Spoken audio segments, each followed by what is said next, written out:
to have this ongoing Zoom chat series here. So today we're going to be featuring foreign policy. It's a studio out of Singapore. Yah-Leng is the creative director, the founder, one of the co-founders. And I know foreign policy does a lot of really amazing work and also involvement in the design community. So really excited to hear from Yah-Leng today. And for those of you that are tuning in here in Zoom, just some housekeeping, so you guys are aware of as far as dialogue and if you guys have questions. So for those of you that are tuning in Zoom, please make sure that if you do have a question for Yah-Leng, we'll have a Q&A session after the presentation. So feel free to utilize the Q&A button. It's at the bottom part of your dashboard screen here in Zoom. If you click on that button, you can ask as many questions as you'd like, and we will get to those and address them at the end of the presentation. For those of you that are not familiar with Zoom chats, this is a free weekly live stream that we've been hosting since the end of April. And it's something that we are trying to do during this kind of quarantine that we've all been in, to provide each of you in the creative community with inspiration, with dialogue, and just some time for you guys to just glean from leaders in our creative community. So these are all free to attend. We host these weekly, and we're already in week 8 of this series. And please know that, again, for those of you tuning in, we welcome you here on Zoom. For those of you tuning in on other platforms, on Facebook Live, Twitter, or YouTube, we want to extend a warm welcome to everyone that's here, that's tuning in. We're really excited to showcase today's session with Yah-Leng. Again, she is the creative director, co-founder of Foreign Policy, a design studio based out of Singapore. Yah-Leng, I was telling Dylan earlier that I've been a longtime fan of your studio's work. I started following you guys on Behance like 10 years ago, and totally blown away by the work you guys were doing then and even now, and just seeing all these different creative outlets that you guys are involved in. So with that being said, Yah-Leng, feel free to take it from here. Okay. Thank you so much for having me this morning. I guess it's night there in yeah.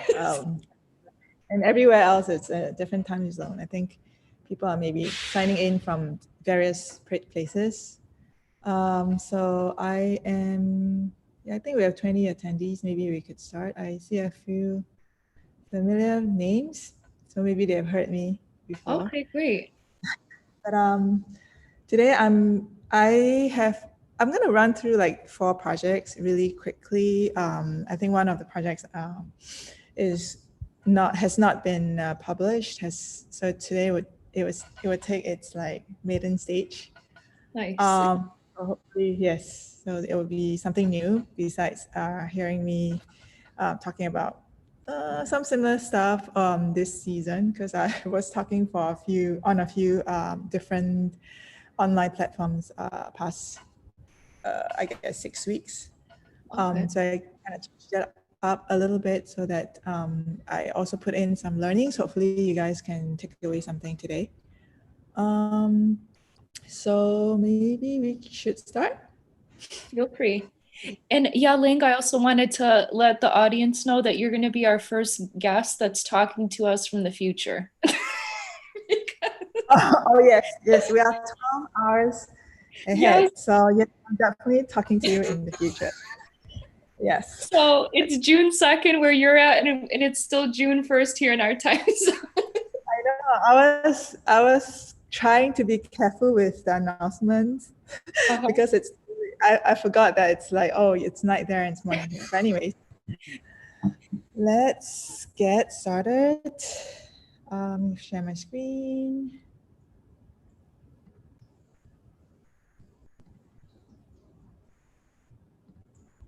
Okay, perfect. You guys can see. So yes, thank you for having me, and all the way from Detroit, but everyone else could be from anywhere else. Thanks for joining me. You guys can follow us on Instagram, my personal account, and definitely check out our website, although it's kind of overview. We are working on a new site currently as we speak. Today, I'm gonna quickly run through you who we are. We've got a lot of kind of mistaken identities over the years, so I'm just gonna we quickly clarify who we are. We are definitely not from the White House. We're definitely not FBI, and we're most definitely not from North Korea. So yes, we are just a bunch of designers trying to make things work for the client, solving their problems in a more aesthetic, pleasing way that works functionally. Today, I am going to start with a project that we've done a couple of years back, but still a very important project to mark. It's a project for the National Gallery of Singapore. You guys can hear me well? Yes. Okay, great. So this is it's sort of a monumental project for us because this is a historical landmark in Singapore, and this building, well, it's actually a combination. You see the two buildings that are connected together are the Parliament House and the sort of like the courthouse that was left by the British when they ruled us, and we decided to, well, not we, the government decided to turn this into a museum, and it was a 10-year project in the making, architecturally and, structurally.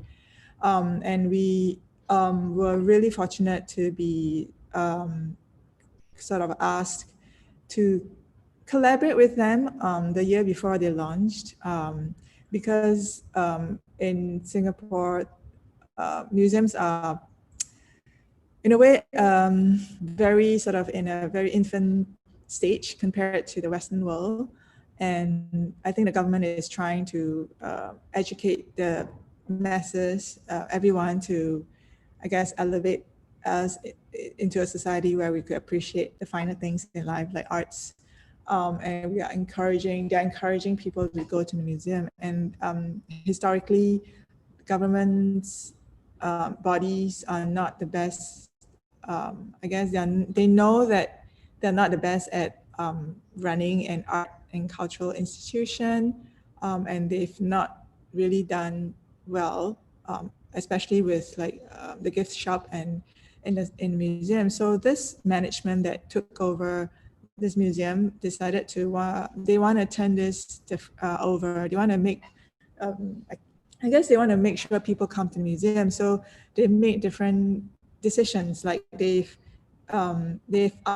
invited like restaurants to come occupy the space so that it will be a place where people can come and they will not feel like it's totally apart from their everyday life, because Singaporeans love to eat, we love to shop. So having that kind of comfortable and familiar space would sort of ease them into a sort of very intimidating architecturally space like this. So they came to us and they wanted us to lead the design and, I guess, operation for the official gift shop and the cafe. And that's what we did. And they gave us a lot of leeway, including the naming and the branding of the I guess, the organization. And the only caveat that they gave us was not to stray too much away from their existing branding, their identity, which looks like this. Two blocks of two blocks that represents the two architecture structure. So what we did was we decided to call ourselves ANCO, which has the spirit of collaboration, and yet we kept that two blocks in kind of. And ANCO was a collaboration between us and two of our clients, because we decided that this is not one project that we could do by ourselves. And we decided to rope in our friends. Well, they were clients and became friends because we've been working together for so many years. And they were experts in their different fields like F&B, which is restaurants. One of them is a hospitality expert and the other is a retail expert. So we came in together with the intention of making this like ongoing collaborative project. So it naturally Gallery and Co, because it's the National Gallery of Singapore. So from there, we decided to take things a bit more lighthearted because the whole point is to get people into the museum. So it is the brand identity, I really wanted to keep it really, we used really basic elements of arts like and colors. And you can see it's really something that people would not be afraid to come embrace. And we also were sort of, I guess we ran the entire project, including branding, interior design, merchandise design, curation, events planning, food design, menu design, everything that would make the entire experience sort of cohesive. Yeah, so the museum merchandise were all mostly designed. We tried to take context from the interiors and the architecture. So these are different various merchandise that came out of it. So watches, collaboration with a Japanese maker who was really kind to collaborate with us, and then the various different postcards and stationery, and you can take a piece of the museum home with you if you are visiting. And we also, one of our biggest thing is collaboration. So we have this artist series that we put out every season, and we would pick, I guess we would collaborate with 10 or so creatives in the region, because National Gallery of Singapore is actually the largest platform for Southeast Asian modern art. So naturally, this is a platform for Southeast Asian artists. We felt that we want to be that voice, that platform to showcase the creatives of Southeast Asia. I think a lot of tourists come to our region, and especially Singapore, they mostly go to the very touristy spots.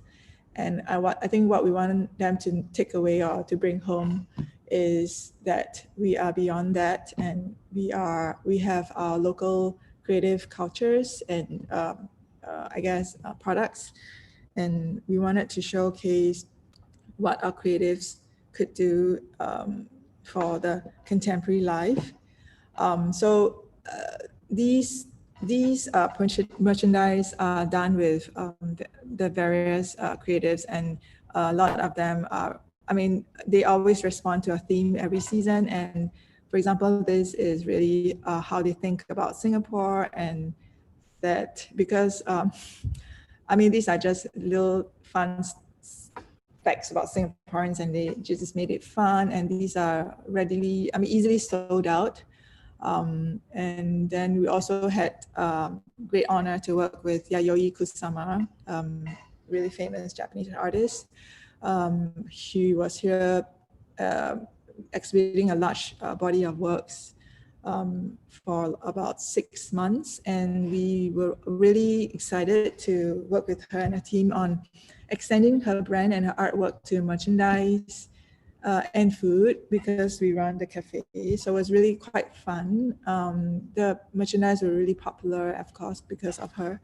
But the most rewarding thing was that people actually really enjoyed the food as well. So this was really sold out. And I'm just going to run through quickly some of the interior image of the cafeteria and the store. They might look slightly different today because there's changes and movements and arrangements of merchandise. So that's really it. So I think the lesson here was really to looking at how do you take a complex project like this, and how do you like sort of deconstruct it. And I think what we did was using very basic elements to sort of build everything together from it.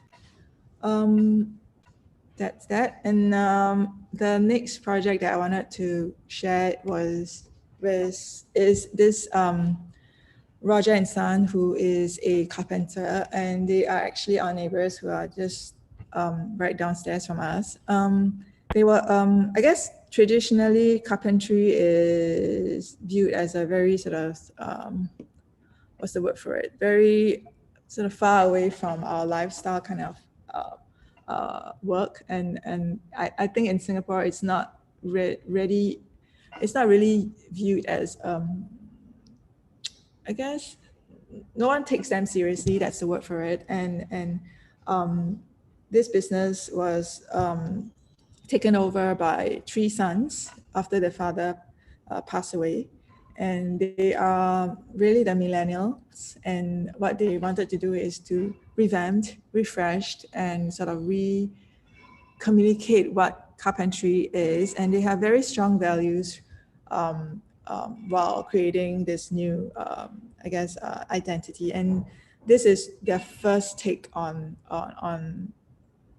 this business after they took over from their father, and they rename it. Roger is really the name of the father. And this is what they came out with by themselves, the three brothers. And that sort of, I guess, encapsulate who they are as people when they first started. The craft, they really truly think that carpentry is a craft, and they wanted to blend more design in as they grow up. They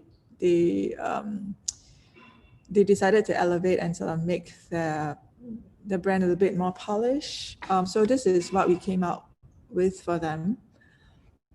Just a few eye candies. This has not been shared, by the way, to the rest of the world. So you guys are like the very first people who are seeing it. Thank you. For the very first. Yeah, I'm presenting it for the very, very first time as well.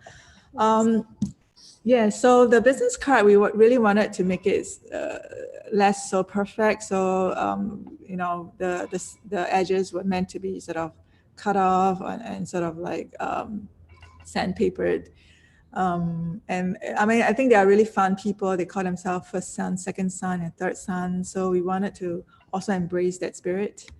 We also suggested to them that they should have a line of their own products because they really wanted to take wood making, wood care, and the craft of making to the next level. So because we are not just involved in the branding, we also did design the space. I'll show you later. These are the various collaterals that we made for them, made pencils, rulers, and various like drawing sheets for them so that they can properly present to the client, because they decided to be a little bit more professional in a way that they present their work and drawings to the clients. So this is kind of what it is. Also merch, everyone's a big fan of merch. Yeah, so this is like a small fraction of what we've done for them. And I wanted to show you a video, which is, hold on a second, would probably help to explain more better.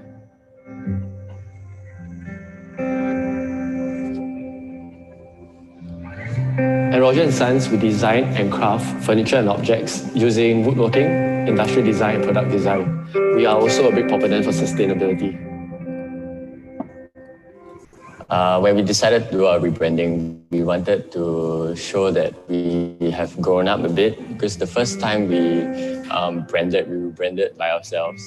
And then now that we've grown up a bit, we wanted to really portray who we are rather than just being a family business that was started from my dad. So for our new vision, sustainability has always been a big part of what we do. So with that being said, what we want to do is we want to educate, and we want to be able to build a community using our craft and our knowledge, and to make carpentry more accessible to everybody. The vision for the branding and design of Roger & Sons, believe it or not, is not driven by foreign policy. At foreign policy, we are the facilitator. So the vision is largely driven by where the founders of Roger & Sons wants to be. And that is largely determined by three primary totem pole or flag markers, if you will. The first totem pole is about transformation. How do we transform a traditional carpentry industry into a place where it connects better with the younger generation? The second important totem pole or flag marker is it needs to be a reflection of the founder. And in this case is Morgan, Lincoln, and Ryan. What we had for them is we wanted the brand to reflect their humanness, the human spirit, the kindness, their ability to drive and work really hard and honestly. We want to embody those human spirit. The third and final totem pole that we use is, can we bring the vision or express the vision in such a way whereby it brings a traditional carpentry industry forward, closer to what the design community would require or need support on? The concept is really centered on the ampersand. So originally, when they rebranded after they took over the father's business, it was a very crafty look, and that worked really well for them. And now that they have matured and taken the business onto another level, needed something that which is a very traditional, conventional visual way of representing who they are as a brother, because it represents their kinship and their spirit. And we shortened it, we deconstructed it and shortened it and become like a little clip. I think that's a much more dynamic, crispier, younger representation of them. And hopefully people can recognize them through this symbol. For the space, we wanted to imbue as much as possible the DNA of the brothers as well as the brand. And that was a really good opportunity for us as a designer and them as a woodworker to come together to collaborate on a space, as this is also one core feature that they always talked about in their business. So what we did was we came out with a structure and a canvas for them to play with their expertise in the approach, whether it's how they handle wood and how woods can be joined together. So you can see in the space, the gesture above the main space had interlocking and various stacking structure that would make the space a bit more interesting and open. And that was something that was a collaboration between the two of us.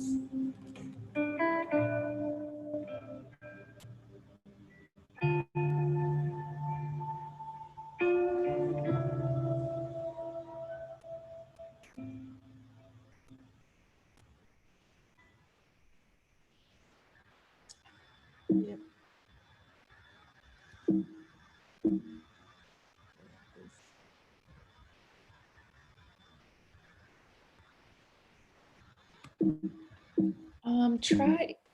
Dylan, is there an option that she can select to get out of the video mode? Try pressing escape. Okay. It doesn't work. Oh dear. Let me stop sharing. Okay. Yeah, that probably will help. Maybe hit right key. Okay, we're good. In the meantime, that was absolutely gorgeous. Yeah. So I wanted to add the fact that the reason why we chose a serif and a sans serif font for that logo type was precisely the reason of connecting the new and old for them, because that's what they are about, traditional business moving forward, and then their relationship with their father and them. So that's kind of a very significant sort of concept behind the logo as well.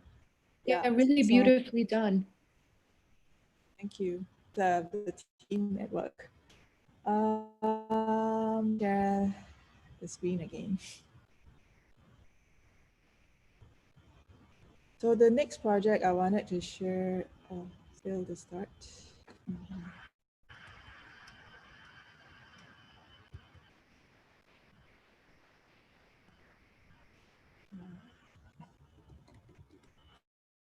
Can you see now? Yes. Okay. So the next project was also a really fun project that was really tight deadline.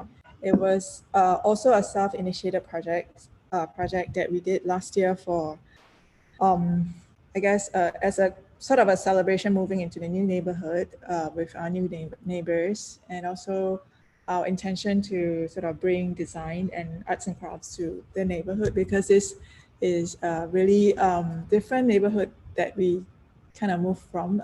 This neighborhood is fun because it's sort of it's not gentrified yet, but it's a neighborhood full of interesting I guess industry that are traditional, and now there are a lot of creatives moving into this I guess industry. We wanted to make sure that we all sort of are able to blend into and work together as a community.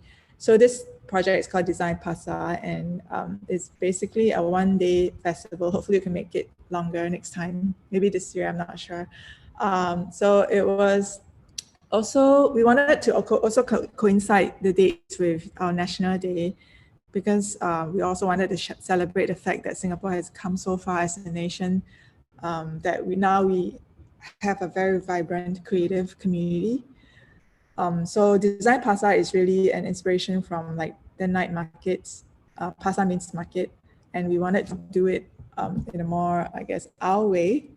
So what we did was, it was a collaboration. It's collaboration between us, Roger and Sons, our neighbor, and this other neighbor called the General Co. And we put our team together and created this event. Everyone had their different roles, and naturally, we would be doing the branding and all the creatives. So what we decided to do was something really fun.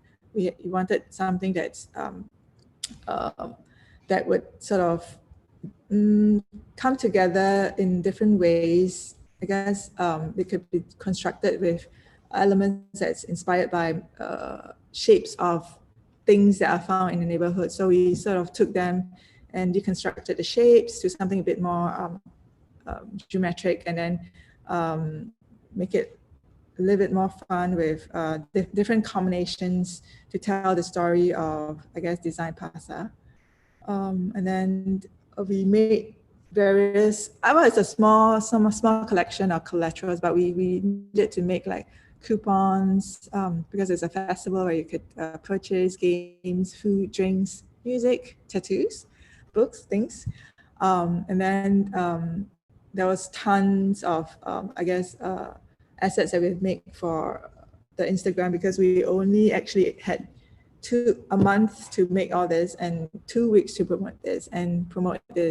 And August is a really crazy time where lots of events are taking place because it's the month of the National Day, and we had to fight for that kind of airtime. So we rely heavily on Instagram to get the word out. You know, as soon as a product come in from the printer or the maker, we quickly put them together and quickly come up with ideas to make it attractive. And so this was our intern Erica, and one day she was wearing her yellow shirt and I had my yellow shoes, and I was like, here, let's do this. And we decided to come up with this yellow thing, yellow campaign, and then the tote bag, which was really popular. And then the night before, we had to put together T-shirts together, and so it's kind of a fun project for everyone, besides working on client project. So this is, sorry, I turned out the volume because it's really loud. This was what happened on that day. So there's music, there's different artists painting on different, we managed to get like a motorcycle company to come and let us have the motorcycle where people, illustrated artists can paint on. There are beers, there are food, ice cream, games that Roger and Sons built, DJs, etc. So it was, I think we got lucky that day because it wasn't raining and it was beautiful, and people actually came from other events. They picked us over other events to come to visit us, and we were really happy that it all turned out really well, and we made it family friendly as well. It went all the way to the night. We had to close the event by 10 because the law says that we cannot be noisy after the 10 o'clock. So the last band would play and stop at 10 p.m. But everyone's still hanging out a little bit after that. So it's all really, really fun. And maybe I can show you a quick video.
Yeah, so I was saying that I think being collaborative and is really a big thing in our studio. Love to work with people and the community. I think which is why you're seeing more of all these collaborative projects coming out from our studio. Yeah, so because we believe that being together is stronger together. The next project that I wanted, these are more eye candies for you. So yes, I forgot to mention that because the budget was limited, because this is a self-funded project, we decided to maximize an idea, which is the let's stick together concept. And we decided go ahead and make the shapes stickers so that people could actually design and make their own tote bags or posters using the sticker. So that came out really, really nicely for us. And then of course the tote bag. I mean, we picked this particular shape also because I guess we wanted to do something that is a little bit different from the more predictable tote bag. And pasar means market, right? So this could be, shopping bag and do your grocery run.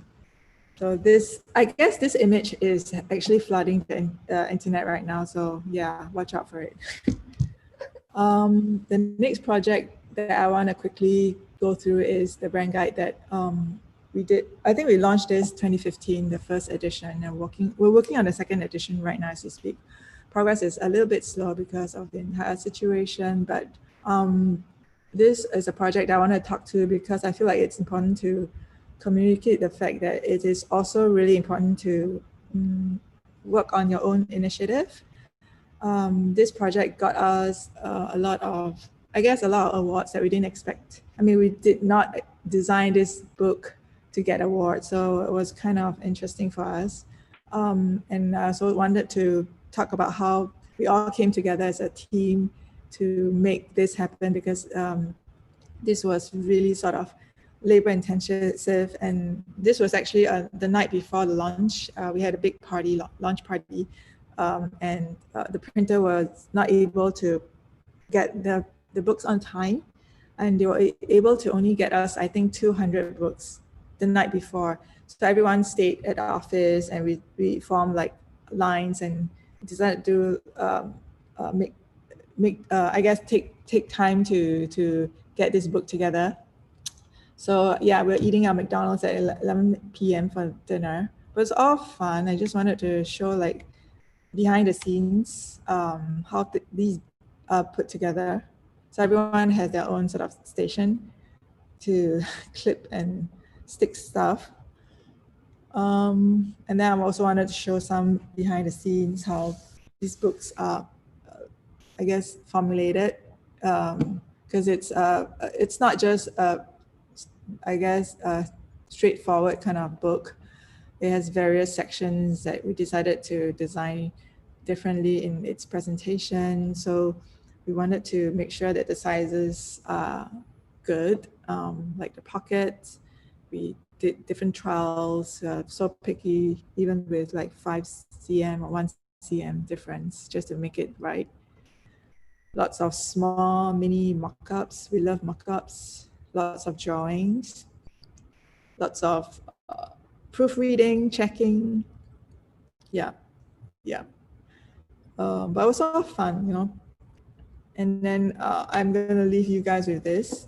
I guess for this presentation, I just wanted to, there are 3 things that I guess you guys can take away with is like, I think sometimes solving a design problem, you don't need to overcomplicate your thinking. It doesn't need to be a very complicated solution. I think you can always go back to the basics. I think like the Gallery & Co. and Design Pasar, it's kind of a good example because we all took what I guess people could really easily relate to and use that as a basis for the design. And then Stronger Together is really also something that we hold really dear to our heart, collaborating with other people, other designers, other creatives, as well as with the community. So we love doing projects for the community. And then always make time for self-initiated projects, because I think that's really important to balance out work between, I guess client works are really demanding because clients have their own set of standards and their goals in achieving what they set out to achieve for their brand, and we have to help them achieve that goal. And sometimes it might not be something that you I guess you thought of or you could easily resolve, and that could be sometimes stressful, and sometimes deadlines also, I guess, could cause stress. So always make time, always believe in making time for your own projects, and that always helps. I think that is it for me today. And I'll leave you with this. Oops, and this. All right, so this is it for me. Thank you very much, Yah-Leng. That was a really great presentation and talk. And I think what you left off on for, especially for our mental health, those self-initiated projects are so important. Also just to keep us creative. So I'm glad you mentioned that. And yes, thank you for your sentiments also at the end. We really appreciate that. And Yah-Leng, we're going to use the next about 10 to 15 minutes here for a Q&A session. So for those of you, again, who are in Zoom, feel free to use the Q&A button to write your questions for Yah-Leng. For those of you that are tuning in either on YouTube, through Twitter, or on our Facebook live stream, feel free to leave a comment, and we'll make sure that that comment that you leave in the other platforms gets here to Zoom. And feel free to ask questions that you have for anything that maybe Yah-Leng presented, or anything in general that you have related to, the creative industry or design. So Yah-Leng, it looks like there's a question someone just posted. Yes. Yes. Should I read it? Yep, feel free. Singapore is a very clean place. I know that you can't spit or chew gum. How does that lack of art in this area, such as graffiti, affect your creative juices gathered in town?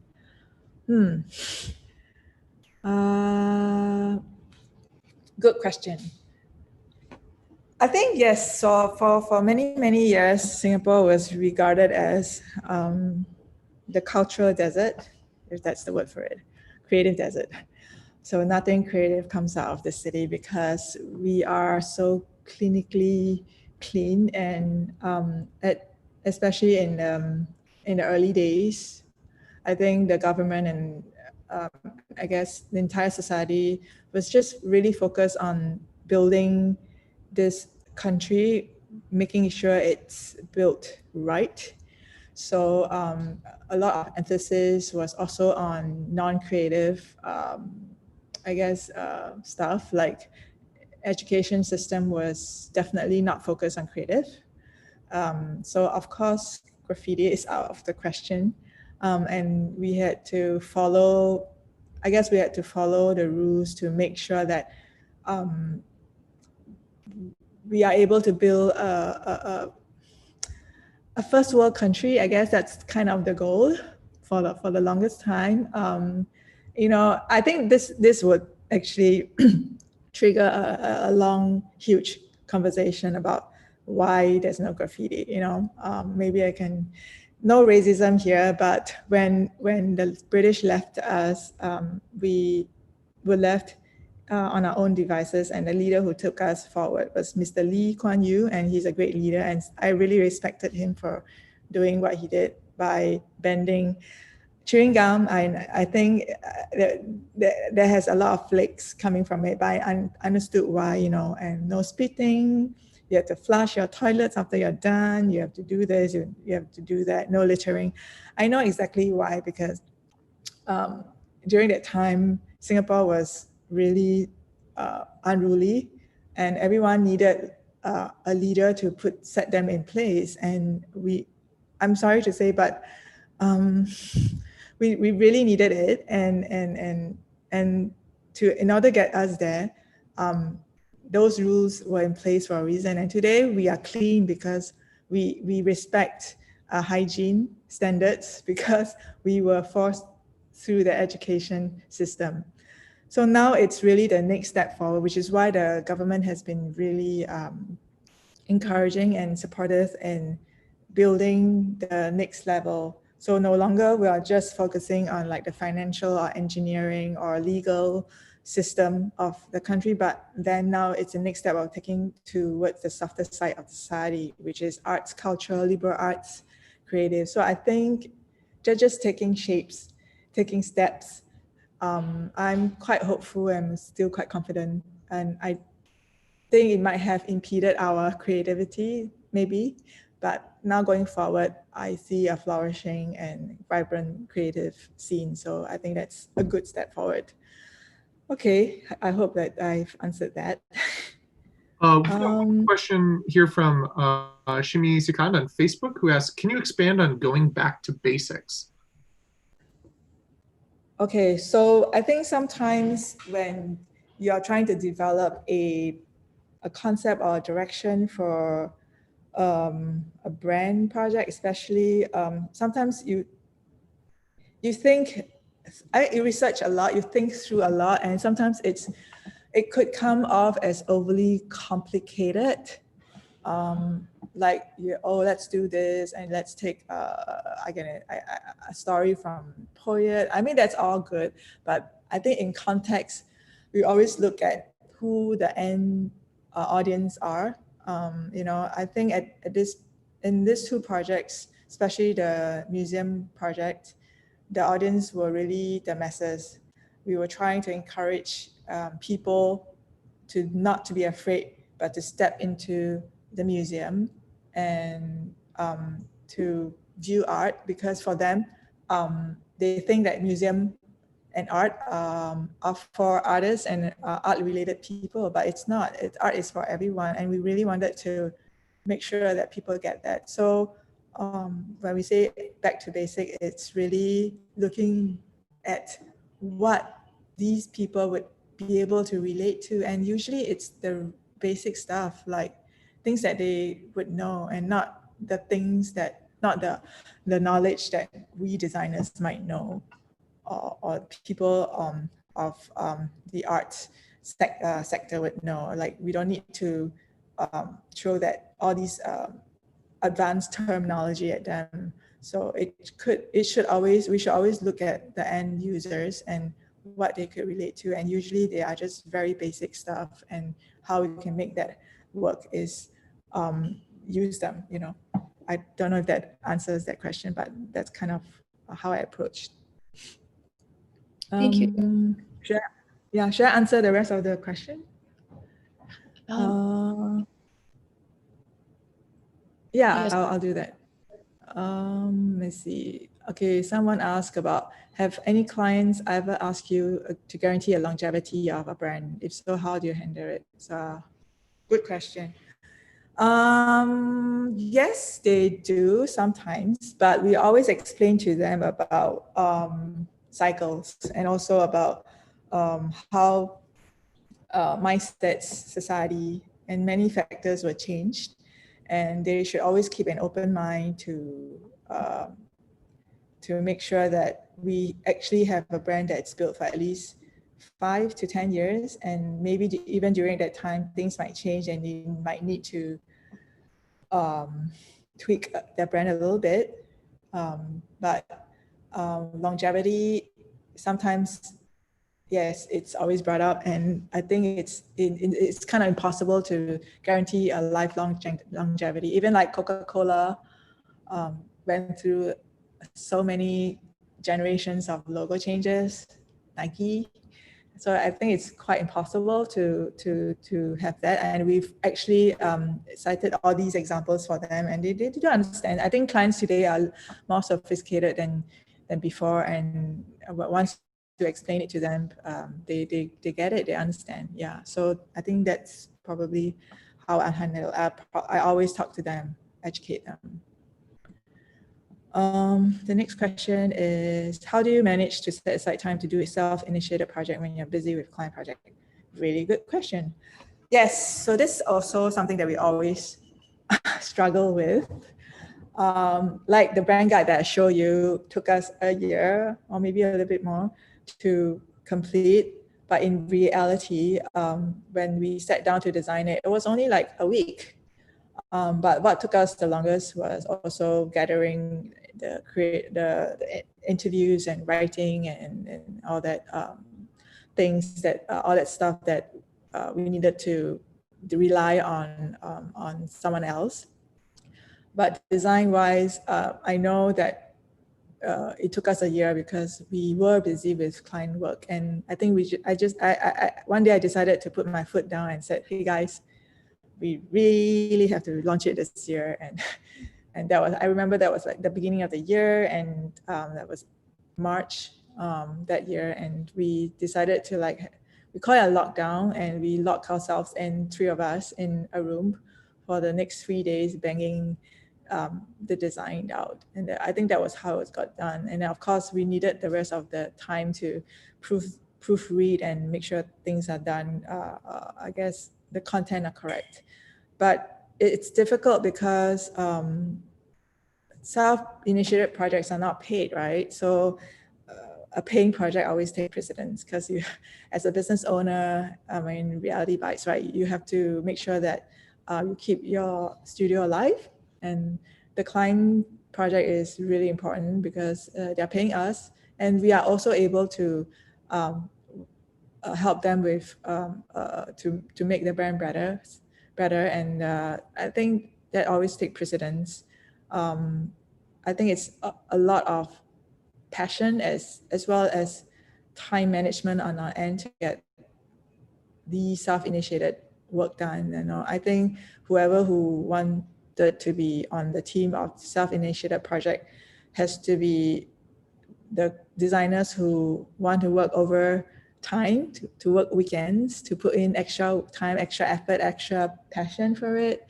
For example, the design pasta project was also of passion, and I mean, we allocated some budget and time for it, but naturally we were really busy at that time as well. So, but I was really thankful for the team who stuck with me to pull this through together, even though we had a lot of hardships trying to get things together because of time, because we only had a month. We had to make sure that everything that we make or print had to come through within like the 2 weeks so that we can actually promote them. So it was really challenging. So I think passion will drive you through. Yeah, I think that's it for me. Another question. Yeah, How do you facilitate? Yes. and I was gonna also Yeah. say there's also a question in the chat section from Chuter Khan. So just an FYI. Okay. Yeah, there's just another question posted outside of the Q&A section. So I have to go to the YouTube, right? Oh, no. I was just gonna read it out loud. Okay. It says, Go ahead. It says, do you look to studios outside of Singapore as your role model? And who are they? Yes, I do. I always look to, everyone is my teacher, right? It's a lifelong learning process. My favorite studios are Experimental Jet Set. They're absolutely, I think they're one of my favorites. And I've always, I don't think we do the same kind of work as they do, but I really I love their work. Of course, we always recently we look at Pentagram Mother Design because of how they organize their projects and how they could produce such awesome projects together. And these are sort of the role models, that I look to. Okay, thank you, Yah-Leng. Yeah. And then it looks like there's Anything just one more question here in Q&A. And before we wrap up here with this last question, if there's anyone else who has questions for Yah-Leng, feel free to type them in here in Q&A, or Dylan will get your question from Facebook, YouTube, or Twitter, so that can be addressed as well. So Yah-Leng, feel free to tackle this last question here. Sure. I have one more here at Q&A panel. How do you facilitate an environment within and or beyond your team that fosters collaboration? Okay. I think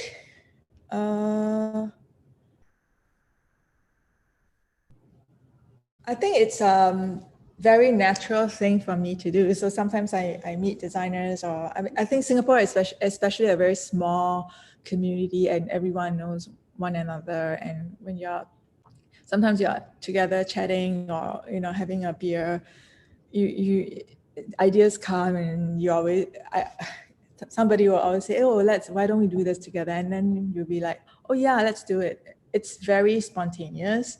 And of course, I'm the kind who don't just say it and not do it. Usually, definitely we pursue it.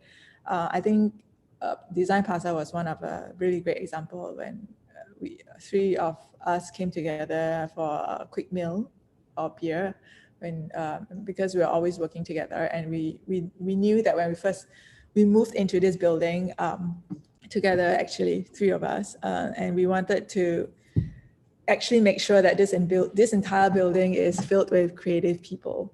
So that was really very sort of already something intentional on our part, and we wanted to work and make sure that everyone here is like-minded, and we're working towards a common cause. I think everyone here wants to make sure that they put out their best work. They are very mindful about contributing to the community. I think that's something that drives us as well, drives me as well. So many times it's quick conversations like this that initiate a project. And then for the team as well, there are a lot of passionate team members in my team as well. And once you tell them about the idea, they latch onto it very quickly, because they also love the idea, and they are also part of the community, and they also want to contribute. So I think it's really quite easy, because everyone already has that mindset that they want to be part of it. So yeah, so it was nothing too difficult for that. Yeah. Okay. Hope that answers that. As a studio that is based in Singapore, Asia, how do you expand and make a studio globally known? I think right now, I think it's a little bit easier nowadays because of the internet and social media. So I think many people know us through social media, I would say, or the internet, or the design blogs that have featured us. So I don't know, Maria, how do you know about us? Through Behance, where I first found out about you guys. So social media, Instagram. So yeah. Yeah. So yeah, I think pretty much that's really how the word got out, I guess. Yeah. Yes, that's it. No more questions, I guess. For Q&A, yeah, it looks like everybody has asked those questions. If you guys do have any more questions, we have a few more minutes here with Yah-Leng. Yah-Leng, could you actually talk a little bit about these self-initiated projects and how that's maybe brought in more work with other clients, like the importance of that, or if you've seen any effect related to that with working with new clients? Good questions. Yes, I think some clients came through because they noticed the self-initiated projects that we've done. I think like the brand guide was a really good example. People, I guess, started to, think that we are brand experts. And they come to us, and then there are clients who come to us because they needed someone to help them curate a selection. I guess they were doing similar thing, like creating a community within their brand, and they needed someone who actually know who are the good places, good people, and good brands to connect with, and they see us as that connector because obviously we have featured some of them. So that was kind of good for us. And then other platforms like Design Pasa and currently the Design Diplomacy. I think people noticed, even though Design Diplomacy is kind of for designers, but I noticed that there were a few inquiries that came in last week for a new project that they said they know about Design Diplomacy. So that's kind of interesting. So I think, yes, on many levels, it also helped us get the word out, that we do things and we care about the community, and the people who actually came through knowing those projects resonated with the project day. And I feel like these people these clients are more better. I think they are more understanding, and then they relate better to design, and they respect design better than most clients because I feel like they are in the know. So I think, yeah. So I guess that could be a good filter for clients. Yeah. Nice. And then Yah-Leng, also, I just wanted to point out, I really respect a lot of this attention to detail that you and your studio, your whole team puts into each project. I know even with what you showed with Roger and Sons, that you expanded beyond just, redefining their brand identity, but created merchandise, partnered with them on building out the environment in space. Can you talk a little bit about that process? Like how do you gain that kind of a trust with the client where you have that partnership and that collaboration with them? So I guess when any client that comes through anyways, we don't call them client, we call them partners, project partners, because we believe in creating the project together. It's not just them or just us, and it shouldn't be a very imbalanced relationship. So it should be a collaborative one.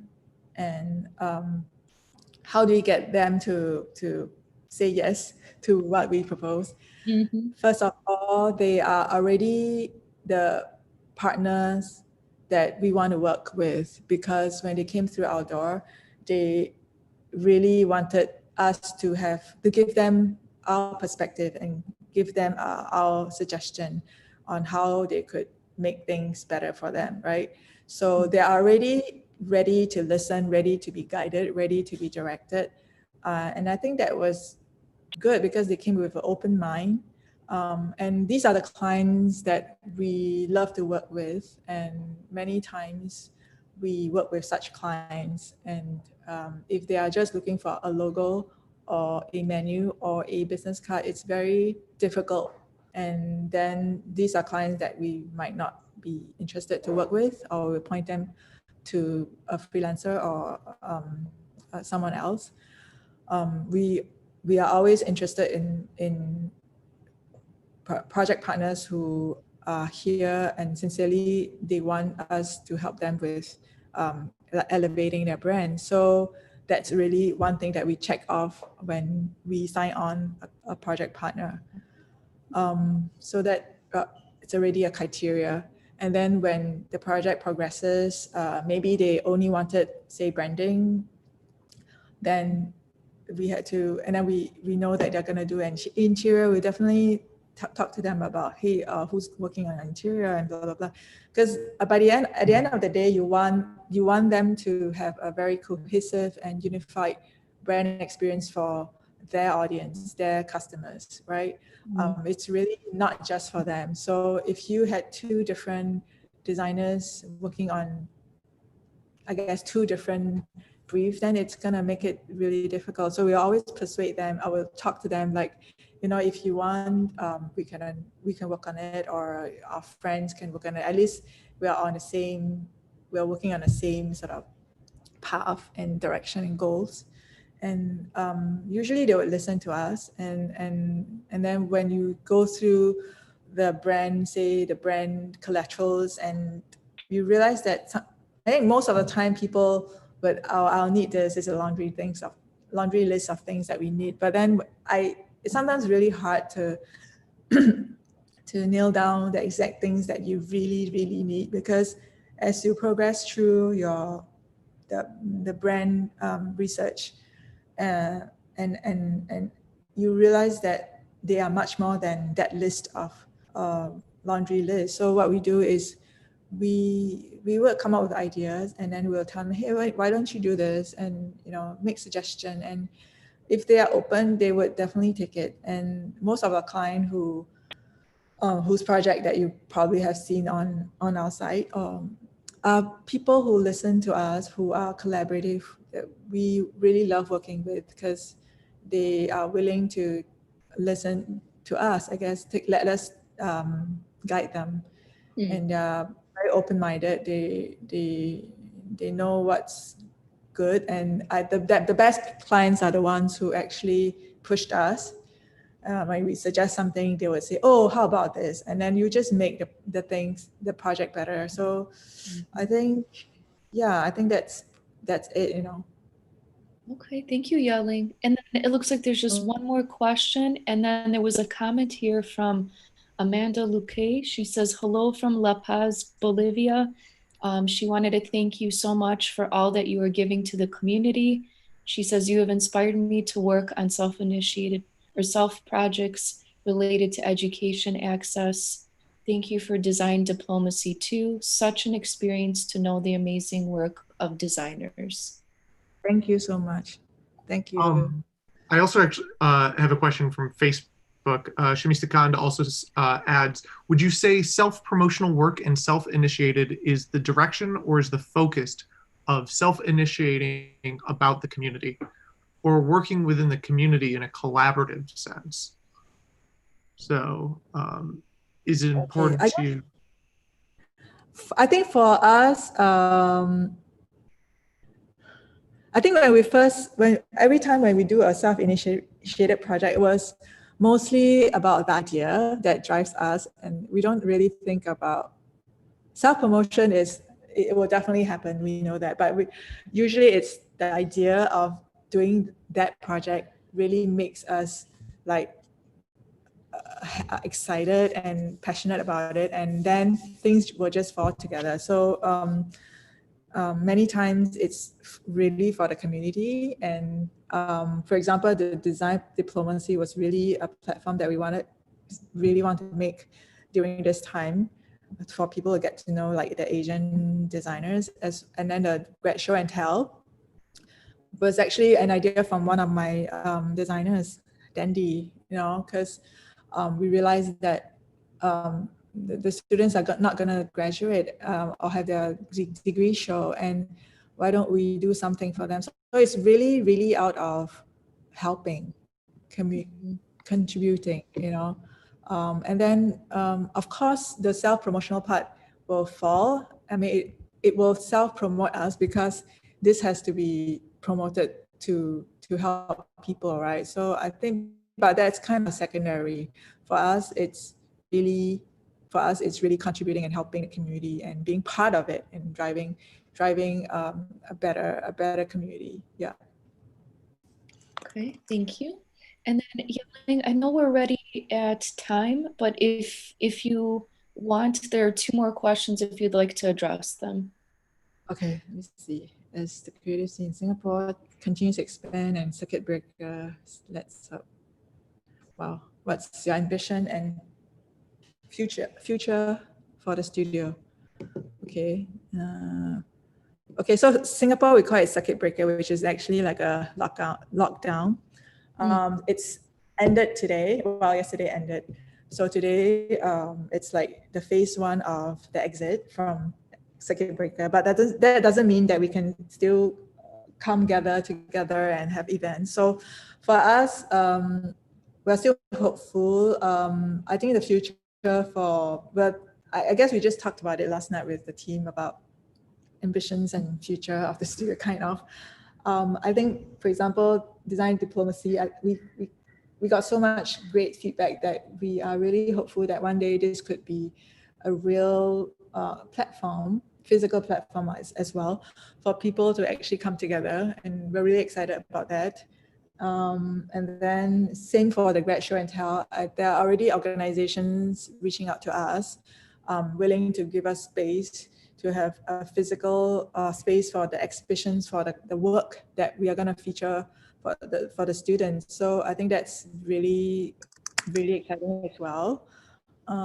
As for the future, I mean, for how we work, it's definitely going to change because there's so much things to look out for now, you know, wearing a mask and all that, social distancing. So these are things that we're still trying to work out for the studio. But I do see a very exciting future coming out just from design diplomacy and the grad show and tell, which is our initiative project. And then for the client project, I think it depends. This is really dependent on the economic I guess health.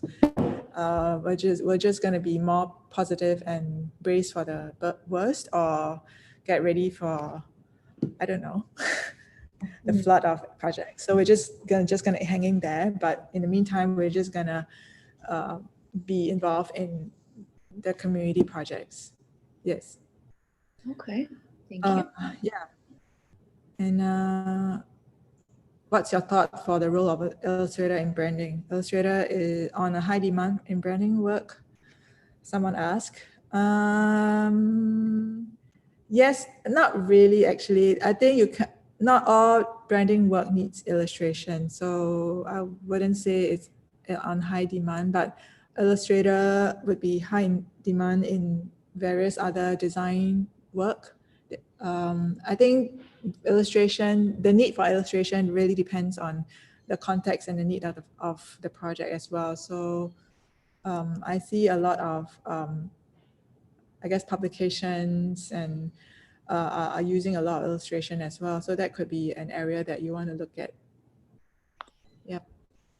Okay, well, thank you very much, Yah-Leng, for answering all the questions that people had submitted, for taking time today to speak with our creative community and in our audience. I know we have people joining in from all over, so really excited to have foreign policy featured and for you to share some of these projects that you've worked on. And thank you for giving us that sneak peek at the Roger & Sons branding project. That was beautifully done, and much respect to you and your whole team for the work that you guys are doing.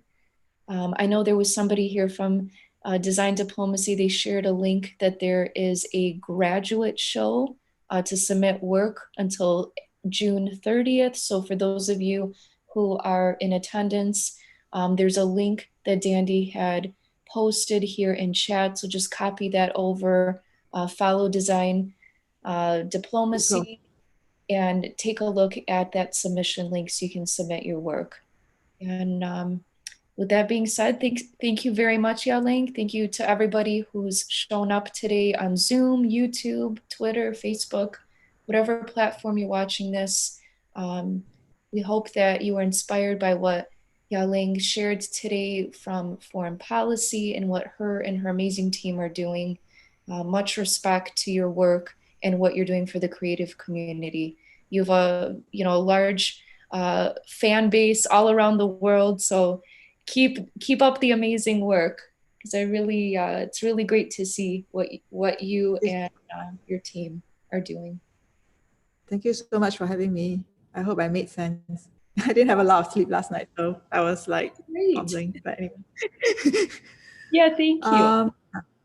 Thank you so much, guys, for signing in, whether you're in the US or Singapore early in the morning. But hope everyone keeps on doing what you do, and we'll be okay. Stay safe. All right. Have a good rest of your day. And for those of you that...